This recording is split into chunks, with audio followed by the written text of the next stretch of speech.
लद्दाख में पेंगोंग झील के दोनों तरफ भारत अपना दबदबा बना चुका है और ये बात चीन की पीएलए हजम नहीं कर पा रही। यही वजह है कि वो सीमा पर तरह तरह के हथकंडे और नए नए हथियारों से हिंद की सेना को डराने का प्रयास कर रही है, लेकिन हिंद की सेना के वीर सैनिक हर बार उसे खदेड़ कर औकात में लाने में जुटे हैं।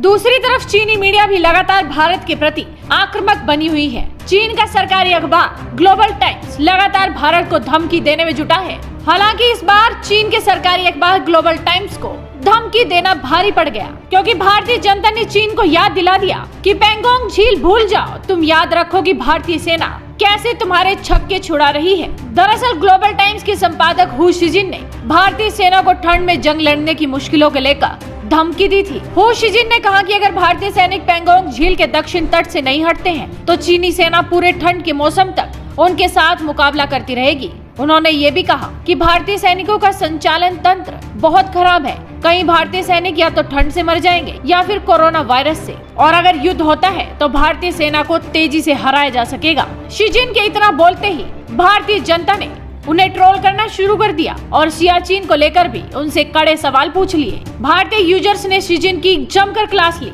एक ट्विटर यूजर साइन ने लिखा, ये कहानियां किसी और को सुनाना। भारतीय सेना पहाड़ों में लड़ने के लिए चीनी सेना से किसी भी तरह कम साबित नहीं होगी। हमारी सेना सियाचिन जैसे दुनिया के सबसे ऊंचे जंग के मैदान की रक्षा करती है। एक दूसरे यूजर मोहसिन शेख ने भी सियाचिन का उदाहरण देकर चीनी संपादक को करारा जवाब दिया। उन्होंने लिखा, भारतीय सैनिक दुनिया के सबसे ठंडे और ऊंचे युद्ध क्षेत्र में 24 घंटे और 7 दिन डटे रहते हैं। हमारी भारतीय सेना पहाड़ी क्षेत्रों में युद्ध में महारत रखती है। आप केवल अपने सैनिकों की प्रैक्टिस करने के फर्जी टिकटॉक वीडियो दिखाओ। आपने 40-42 साल पहले अंतिम युद्ध वियतनाम में लड़ा था। एम श्रीनिवास ने लिखा कि इंडियन आर्मी बर्फ में भी कबड्डी खेल सकती है, और साथ ही एक वीडियो भी शेयर किया जिसमें भारतीय सेना के जवान घुटनों तक बर्फ में कबड्डी खेल रहे हैं। कई ट्विटर यूजर ने तो सैटेलाइट तस्वीरों की मदद से चीन को आईना दिखाया कि कैसे चीनी सैनिकों के लिए लद्दाख में टिकना मुश्किल हो जाएगा। यानी कि भारत को सलाह देना छोड़े, अपनी चीनी सैनिकों की तरफ ध्यान दे और पेंगोंग झील पर कब्जे की बात तो भूल जाएं।